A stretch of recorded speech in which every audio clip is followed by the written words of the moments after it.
So ನಾನು ಪ್ರತಾಪ್ ಸಿಂಹ ಅವ್ರಿಗೆ ಇದೇ ಹೇಳೋಕ್ಕೆ ಇಷ್ಟಪಡ್ತೀನಿ, ನಮ್ಮ ಶಾಸಕರ ಬಗ್ಗೆ ನೀವು ಮಾತಾಡಿದ್ರೆ ನಿಮಗೆ ನಾವು ಯೂತ್ ಕಾಂಗ್ರೆಸ್ ಪರವಾಗಿ ಇವತ್ತೇನು ಸೇರಿದ್ದೀವಿ ಇಲ್ಲಿ, ಮುಂದಿನ ದಿನಗಳಲ್ಲಿ ನಾವು ಪ್ರೊಟೆಸ್ಟ್ ಕೂಡ ಮಾಡೋದಕ್ಕೆ ಹಿಂಜರಿಯೋದಿಲ್ಲ.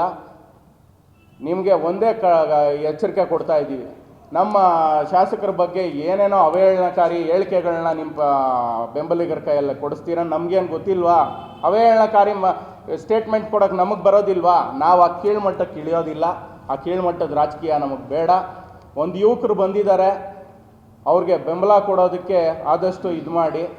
ಎಲ್ಲ ನಮ್ಮ ಮಾಧ್ಯಮದ ಮುಖಾಂತರ ನಿಮಗೆ ಎಚ್ಚರಿಕೆಯನ್ನು ನೀಡೋದಕ್ಕೆ ಬಯಸ್ತೀನಿ. ಈ ಮುಖಾಂತರ ಅವಹೇಳನಕಾರಿ ಒಂದು ಸ್ಟೇಟ್ಮೆಂಟ್ಸ್ನ ಕೊಡ್ತಾ ನೀವು ಏನೆಲ್ಲ ಡೆವಲಪ್ಮೆಂಟ್ ಮಾಡಿದ್ದೀರಾ, ನಿಮಗೆ ನಮ್ಮ ಪ್ರತಾಪ್ ಸಿಂಹ ಅವ್ರ ಬಗ್ಗೆ ಕ್ವಶನ್ ಮಾಡೋದಕ್ಕೆ ಏನು ಒಂದು ಹಕ್ಕಿದೆ.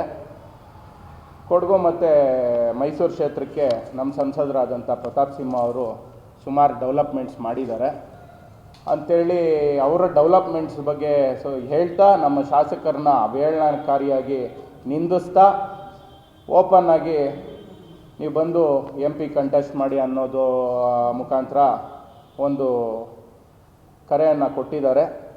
ನಾನು ಪ್ರತಾಪ್ ಸಿಂಹ ಅವರ ಬೆಂಬಲಿಗರಿಗೆ ಒಂದೇ ಹೇಳೋಕ್ಕೆ ಇಷ್ಟಪಡ್ತೀನಿ, ನಮ್ಮ ಶಾಸಕರು ಮೇ 13ನೇ ತಾರೀಕು ಚುನಾವಣೆ ರಿಸಲ್ಟ್ ಬಂತು.